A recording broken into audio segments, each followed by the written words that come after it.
Thank you and welcome to be here again. So my duty today is just to be the host and we'll introduce the speakers.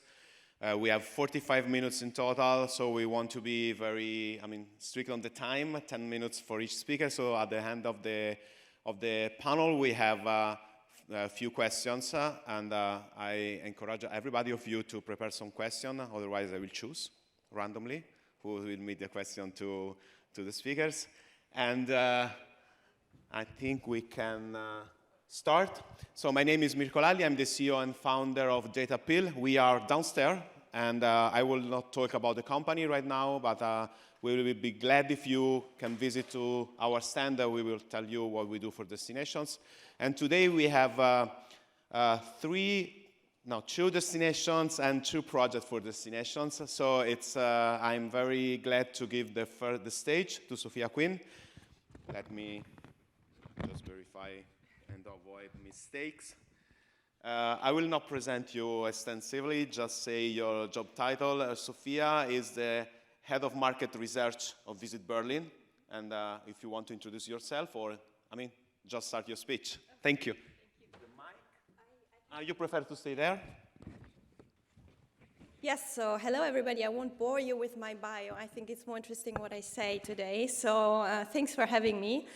How to attract the ideal traveler? Well, this is a big question, and if I have 10 minutes that he just underlined, I would first have to define the ideal traveler. So let me allow to focus on the role of data for destination marketing and management in this 10 minutes. When I speak about myself, I'm not a consultant, so I don't speak generally about destination management and marketing, but I speak for the company that I work for, and that is Visit Berlin. Visit Berlin is the DMMO, so the Destination Management and Marketing Organization of the City of Berlin. We were founded in 1993, and we're a hybrid private-public partnership. That means we get some public budget, but we also have to earn it. We have about 200 employees, and we operate 3 tourist information stores in the city. Our mission is to inspire the world for Berlin. So we do the destination marketing and the congress and tourism management. So what is the role of data at Visit Berlin? Well, to understand and to underline this, I have to show you some of our targets that we follow on, and I will show you how data pays on to that. First of all, our mission is, of course, to rank Berlin as one of the top international city destinations in the world, and also, of course, as a MICE destination. Now, first of all, of course, we have to be a good destination. We have to do a good marketing, inspiring to reach that. But then we also need data, because how can we understand where we are from, where we are positioned, if we don't know our data? So it all starts with benchmarking data that we use, and that comes from Thomas. We use it from STR. We use the ICA statistics. We use the benchmarking report from CityDNA, and we use image data from Destination Brand. Second target, we want to be one of the most successful, sustainable tourism and MICE destinations in Europe. Now again, of course, we have to do our homework here.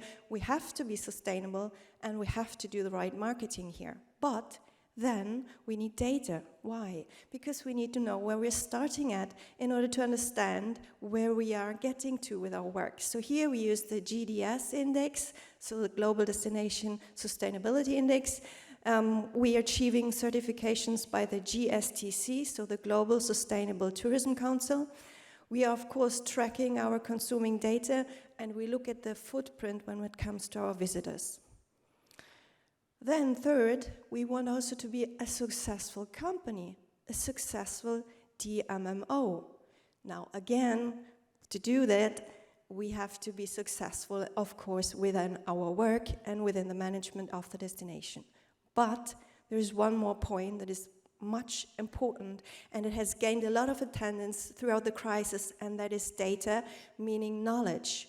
Stakeholders actually are coming to us now asking for passengers' data, not to the airport, because they know that we can give them not only passengers' data, we can give them also the hotel data, we can tell them about the visitors in our museum and our attractions, and so we have the complete picture of the data. Forecasting, of course, we get from data appeal, and also the sentiment data that we get from data appeal. We have data about tourism acceptance, very important to understand how is tourism accepted in our city, and of course also we use mobile data to track on tourism flows. So all this is knowledge and important to be a successful DMMO.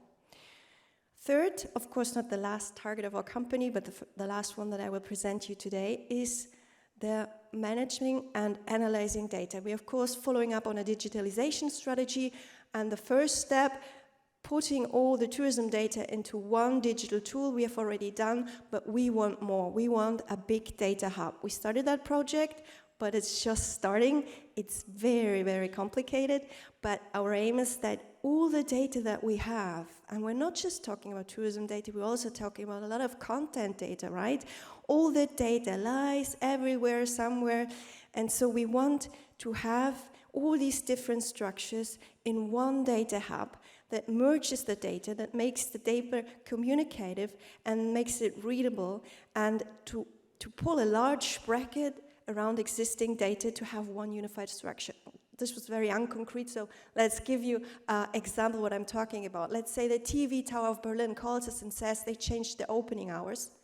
Well, okay, at this moment, about 10, maybe 12 people would have to do an update in our systems because there were so many information points where this update needs to be done. Now in the future, we want to do one click, one person that has to do this, and then it's related to all the TV tower informations in our system. So that's what we're working on right now, managing all the data in one hub. So then if we have this one hub, it's having data, it's all like getting more and more, that's it, that's our aim? No, it's not the more data the better, because I tell you why. Of course, as a research department, I would like to have the data along the customer journey complete. But buying data is not just the first aim. First of all, I have to know the question that the data needs to answer. So let's have a look at the data that we have, and then I explain you very quick why we have this data. Research and outlook data, of course, very important for us. Why? Because we need to know where the search is coming from. If I know that the Italian market is right now searching very much for Berlin trips, I can tell the communication department that they better launch a social media campaign right now because it will be very fruitful. Reservation and booking data, why is that important? Because that's the concrete booking. Of course, that's the concrete demand that is coming to our city. More important than ever at the moment, because we are very short on staff in our industry. So we better know what's coming up so we can plan the resources. Visitor data, visitor flow and activity data. Why is that important? Why should we have this, and why do we have it? Well, who are our visitors? That's of course important to know. What are our visitors experiencing in our city? Like I said, we have to earn also a part of the budget, so we better know which tickets are really requested so we can make sure that we sell these tickets. So crowd management, another point, important. If we get, again, Berlin's not there yet, but we want to make the right flows of the crowd so that people have a good destination experience in our city, and of course it's always marketing guidance. Visitor spend, another important data aspect. Why? We want to know, once, because we want to understand target groups, but on the other hand, it's also important that we tell our industry how important tourists are for our city. And this we only can do if we tell them the exact spend. So if we want to do a campaign and we look for a partner in the industry, then we can show and prove them how important visitors are for them, and so they better cooperate with us.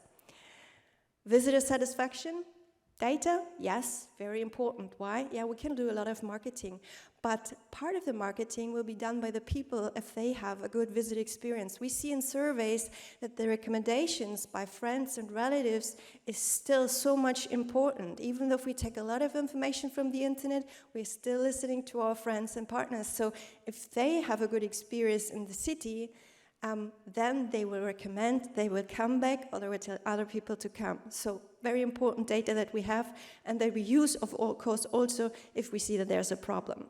Last but not least, image data, of course, always a guideline to understand which orientation we should get into in the marketing, knowing about what is associated with the city of Berlin. So to conclude, is data important for the company of Visit Berlin?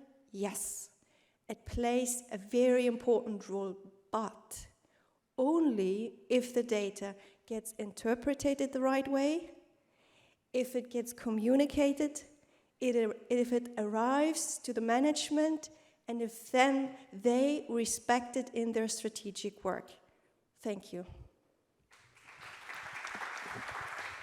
Thank you, Sophia.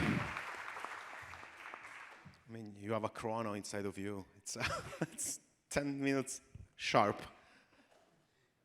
So I think there is a lot of questions. Please keep it for later. At the end, you have the chance to ask some questions to Sophia.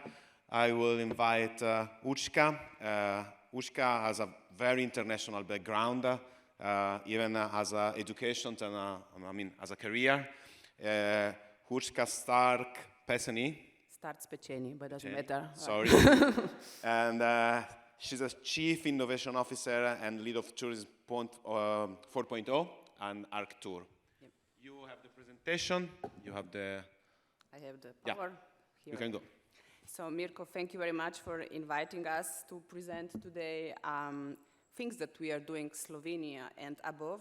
I'm representing my CEO because he got ill, but I will try to make my best to present you the projects, mainly to focus on two aspects of what we are doing. Just to mention that Arctur is a 30-year-old company, high-tech company. We are the largest private-owned high-performance computing provider in Central Europe. So it means when we deal with data, we have them in-house, with some clouds. This permits us to make many international projects in R&D sector, where we can do things, try to explore new things. So we are icebreakers on bringing high-tech to SMEs. And this is how we, about 4 or 5 years ago, started to think, where can we bring these technologies from Industry 4.0 to? And this is how we start with tourism as completely newcomers that time. But in the meantime, not anymore. Just to mention that 2 years ago, we won with our tool, Tourism Impact Model, here at Tourism Innovation Summit, the AI and Big Data Award. So we were the winners with this tool, who is gathering more than 300 indicators to measure the impact of tourism at the level of destinations. But today I want to focus on two aspects, on just not measuring the general picture, but two aspects that we have noticed after COVID. One is in Slovenia, this outdoor tourism is getting very popular because people want to have fresh air, not being in masses and so on. And the pain point of this is that in hiking areas, it became unbearable, because you came to the parking slot, there were no parkings, everyone was nervous, too many accidents, and so on. And this is how we start to thinking about what can we do about that, how can we use these technologies from Industry 4.0 in tourism to help, as said before, local communities to build on tourism, to get as many positive aspects as possible. And the solution was to attract tourists, but not too many, to redirect these alpine flows, protect nature, get the traffic under control, and ensure that everyone has a good experience, the visitors and the local people. And this is this project together with the Alpine Association of Slovenia, where we put the sensors on the mountains to really get the numbers, not just impression, how many people are there in the mountains, so the numbers, and try to measure it. And then combine with other data, weather data, holiday data, social media, and so on, and start playing and to understand, to predict how many people will go to which hiking way, and then prevent the accidents and all these negative aspects of this outdoor tourism. The other way, the other case, which is maybe not so known or not so, let's say, sexy, we are talking about camper tourism, because for so many years we were always, camper tourists are those who come, they don't leave any money at the destination. Nobody, it's more the pain as the benefit of it. But with COVID, this changed a lot. Just in 2019 in Europe, there were 210,000 campers sold. So imagine a fast-growing market with different profile of tourists using the campers, but the infrastructure and the experience for them is completely missing. So only the negative effects of them, wild parking, they have no possibility to make online reservations, to pay the tourist tax. The local communities have, they are not prepared to, adapt them, because not everyone can come with a camper to all destinations, to all shops, to all small farmers, and so we don't want them to go to these small roads. So what to do? This is, again, was a solution is Smart Camper Stop, where technology, again, helps. Technology is always just the mean, not the end, to prevent all these negative aspects, to have this holistic digital management covering all the problems that I was mentioning, and as I said, bringing this local market, giving the possibilities of the local markets to sell to these newcomers. The third case is not the case, it's more that an inspiration, let's say like that. In tourism, we are not used to have this R&D spirit, because everyone is busy to make the next season, to buy, the small SMEs who are like the basis of European tourism are so overwhelmed with, daily lives, so they don't have for this digitalization to embrace all these technologies, all this issue. And with this idea of Living Lab, we are launching right now in Slovenia, starting with the beginning, but we want to make the whole village. We want to make a place where we want to play, to put all these crazy technologies that we and other companies are producing, and then test in a real environment. Because it is so difficult to make, a smart room in a hotel without, you need to then somehow inform the visitors that there are sensors and so on. So in this village, everyone who comes knows that it is part of a learning environment. And there we want to give this idea of how, in the car industry, it's normal to have so much budget for R&D. So we want to bring this into tourism. So whoever wants to play and has some crazy ideas, please just contact us, join us in this vision to bring into tourism crazy ideas and help tourism. As I said at the beginning, the main idea is not the quality of life of local residents and tourists. So not only the tourists, but both. This should be this win-win situation. So much shortly from my side. I hope I was on time. See? Thank you. Very good. That's interesting. Actually, I have a question for you later. So I keep it for later, even for Sofia. Now it's Giovanna. Giovanna Galasso is the head of a project inside Intellera Consulting. Is the head of a project, it's a European project that we are very proud of, because even me and Urshka, we are part of that project as well. So it's an interesting project because I want to help destination to be more digital, more innovative, and more data-driven. So Giovanna, if you want to take the stage.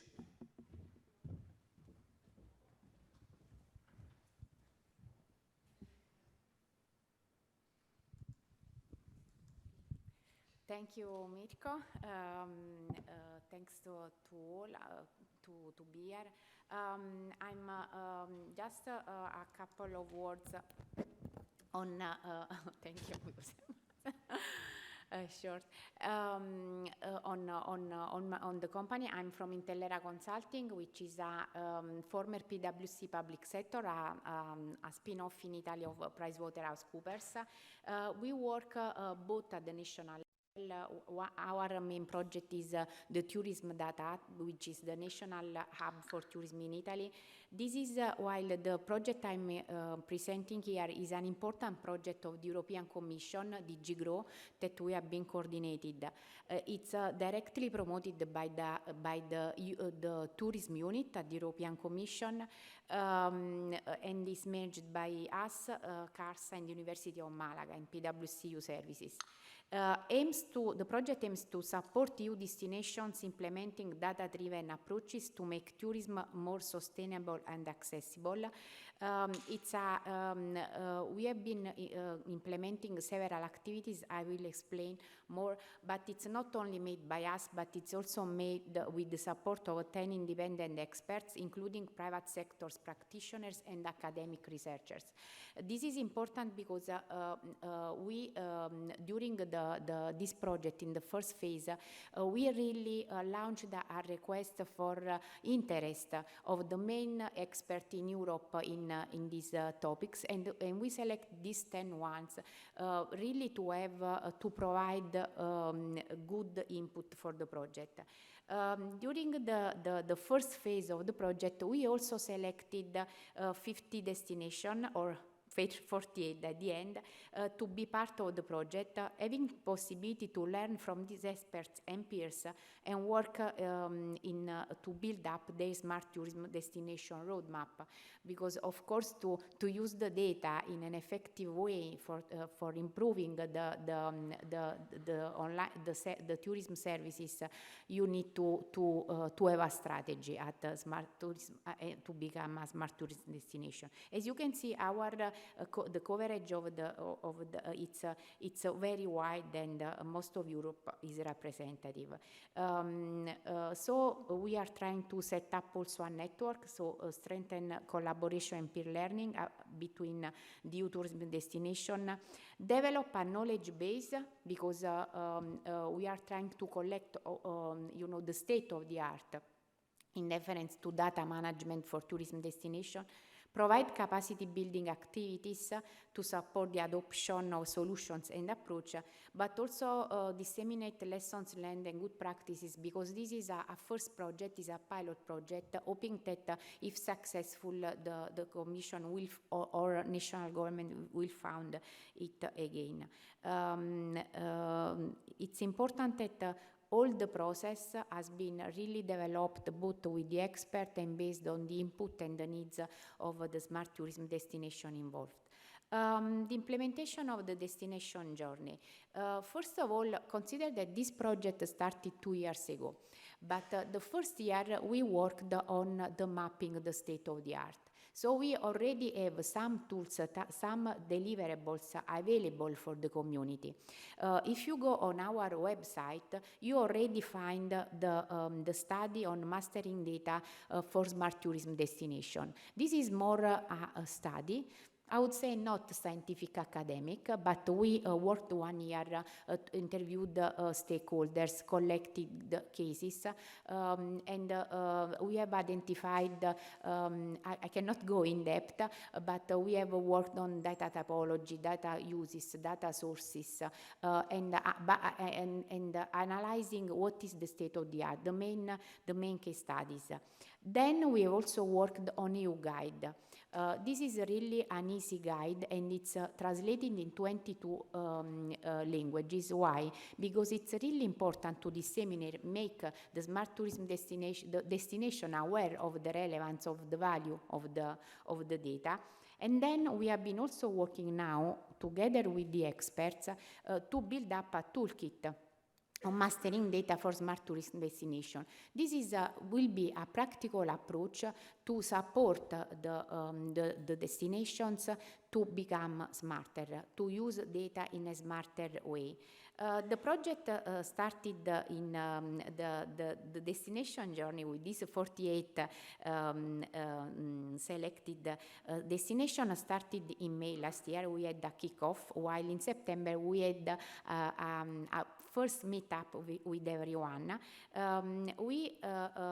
But now we are started working, the expert and us, with these 48 destinations.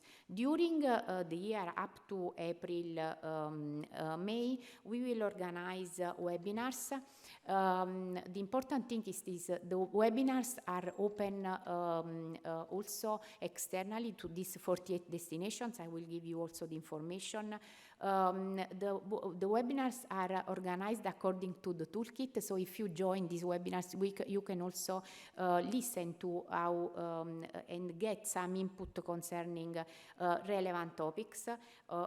Then we will organize workshops with the 48 smart tourism destination to deepen the content of the webinars, work with them on make the toolkit operational, and face-to-face coaching, one-to-one coaching activities with the experts. And also we have also during this period peer learning and matchmaking. Why? Because the interesting thing of this 48 destination is that some are very advanced, so then really are front runner and can provide input to the less advanced one. And you don't find there the usual suspect. Yes, you have also the usual suspect there, but you have also very small villages, I would say, around Europe.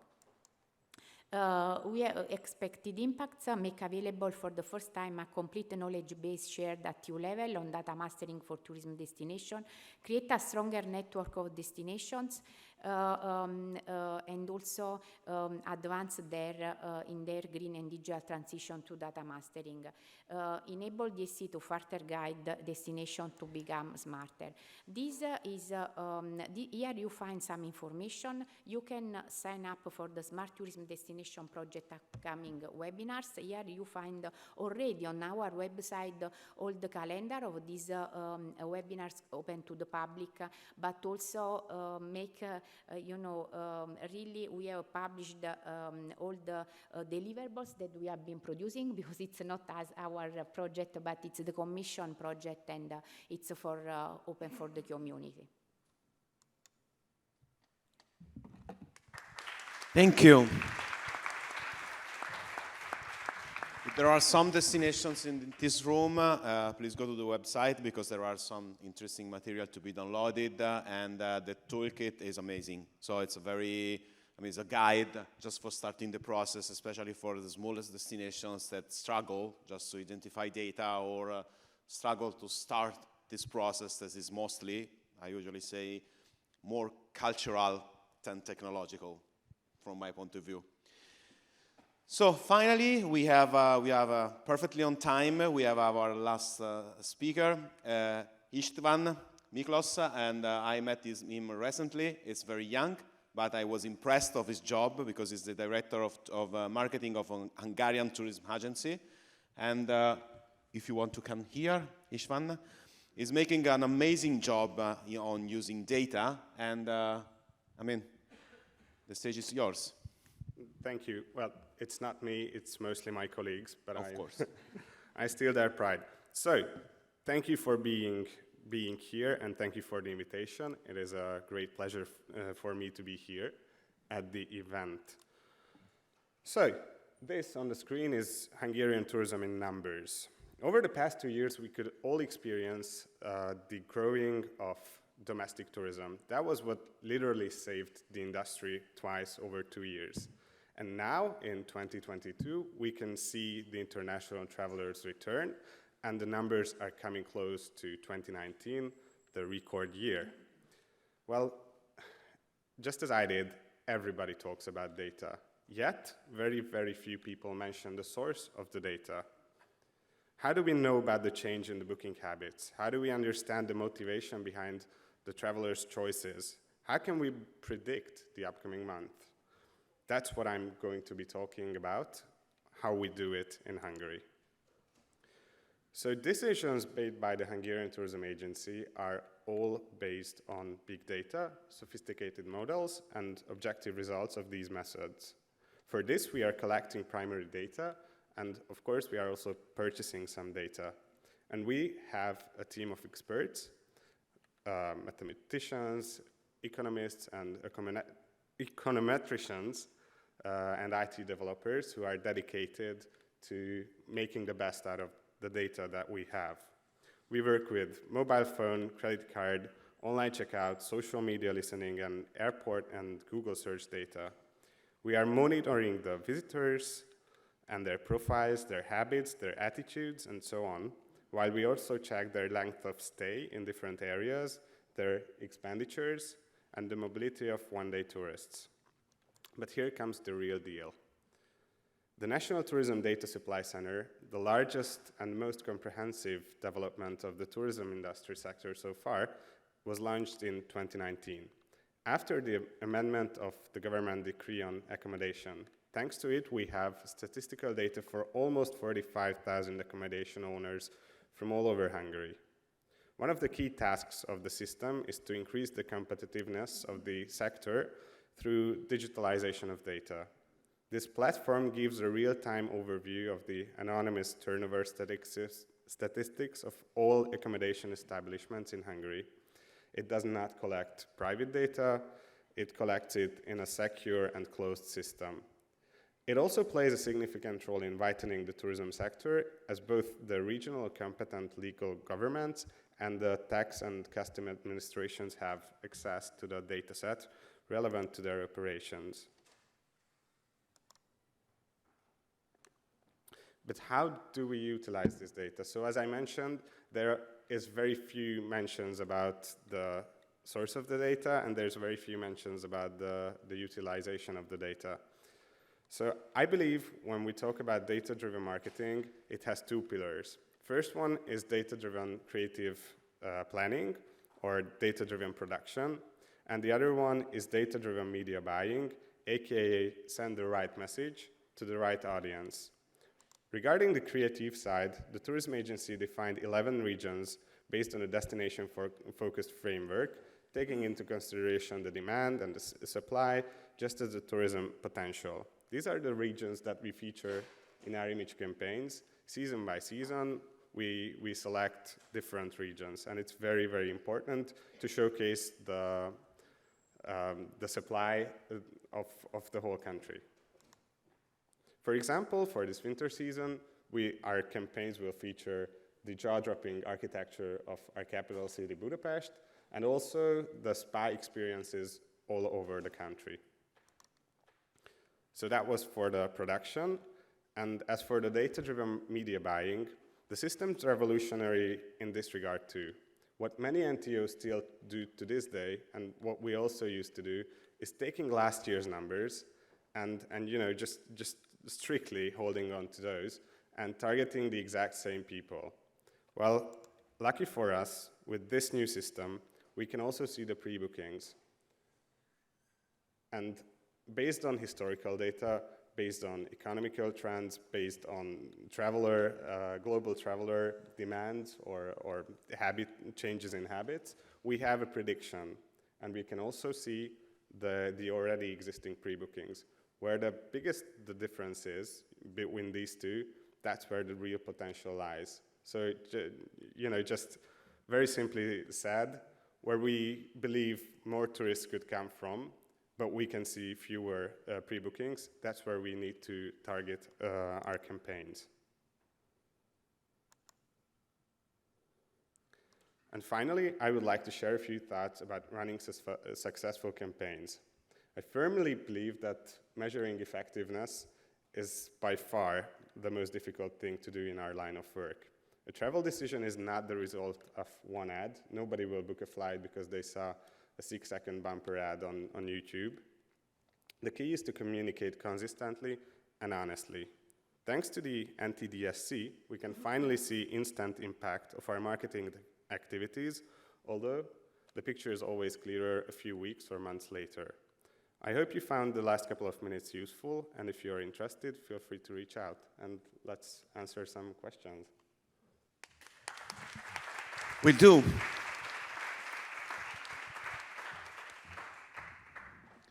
Okay, we have the last 5 minutes-ish, like I said at the beginning. There are some questions from the public. Somebody want to ask something? Please. Don't be shy. I can start making some questions for you. So I have a question, of course, I'm a curious guy. I will follow the same order, and I mean, we try to stay we have to stay on the time. So, Sofia, it's an amazing job that you show up to everybody. Did you have a plan for give back data to the private operators in the destination? So you show how you use data internally to plan your activities, but there is a plan for sharing data with the other components of the offer, for example, the hotels, the restaurant, the museum, or is something that you have in mind, or something that you actually do? I have a minute to respond, or Yeah, 2 minutes? you have it. Okay. Well, that's a tricky one because, of course, we do already. We have an online market research tool where we merge already a lot of data, and we have stakeholders that have access to this tool because they provide also data. But of course, then we always have to have a close look which data we can share. We are allowed to, because you all know if you buy data, you have to sign 2-3 pages of who you cannot share the data with. So the data that we're allowed to share, also the data that we collect ourselves, because some of the data we collect directly from the stakeholders or providers in the city, we already also share. And when, of course, we have regular meetings with stakeholders where we communicate the data. So that is a very important point. Like I said, the data is not useful if it stays just in the market research department, but it needs to be spread in the company, but also, of course, in the city, also to the politicians. And we're working hard on this to do so. Thank you. Let's confirm, I mean, what I always thought about giving back data to empower every stakeholders in the destination. Which I love your project, you know, because I think we are also involved in measuring somehow how a destination could be sustainable in a more, technological way. And I love why you say that the sustainability, it's reaching a balance point. But do you think that balance point, that it's virtuous even for travelers and local inhabitants, could be part of the value proposition? So the new travelers are interested in going in a sustainable destinations, could be communicated somehow. I believe so. As I'm looking at my kids, I see they tick completely different as we used to tick. So this mass tourism and this is still will be here, but this mentality of future generations, it's much more present than it was in my generation. And I'm pretty sure that there are so many people who wants to make good impact, who wants to make bad impact as a visitor. Nobody, it's a bad feeling. So I think this is the direction in which we will go. Thank you. Me too as well. Yeah. Giovanna, you make a huge preparation work for preparing the toolkit and empowering the destinations, working with the experts, and you mentioned the webinars, so that you are organizing. There are based on the chapters on the toolkit as well. So what are the specific arguments of the webinars that you say that are public? So maybe there are people that are interested to participate. Can you tell a little more? The webinars are public, and what we have done, we have identified together with the expert what are really the most important topic at the moment, interesting for the destinations to become smarter and to use the data in a smarter way. And I would also say that we are really pushed by the European Commission to work with the experts that are not only academic, but Urska and Mirko really know the market and the state of the art to find the practical approaches to help the destination. So I hope that we will also join these webinars. Thank you. Very final questions for Istvan. What is your main goal? I mean, I was impressed about the job that you did with your team, of course. And what is your main goal? So you want to bring more tourists or reposition the destination to a new type or new segment of tourists, and how you measure the success of your initiatives? Our first goal is to understand the most of the tourism going on in Hungary. Our second goal is obviously improving the numbers that we have. And yes, exactly, the new KPIs. So it's not only guest nights, but also sustainability KPIs. Those are the most important ones. What do you mean sustainability KPI? So for example, just can you make an example about which KPI do you use for evaluating sustainability? It's a tricky question, I know. Yeah, we could go on for hours and hours, but for example, the seasonality. Sure. No, seasonality is something that we are definitely trying to improve and trying to reduce in order to reduce the emissions. And is reaching the balance, of course. If there are no seasonality peak, you spread off throughout the year. Okay, if you have, I don't think we have time. You can talk. We have? No. Talk with him. He say no.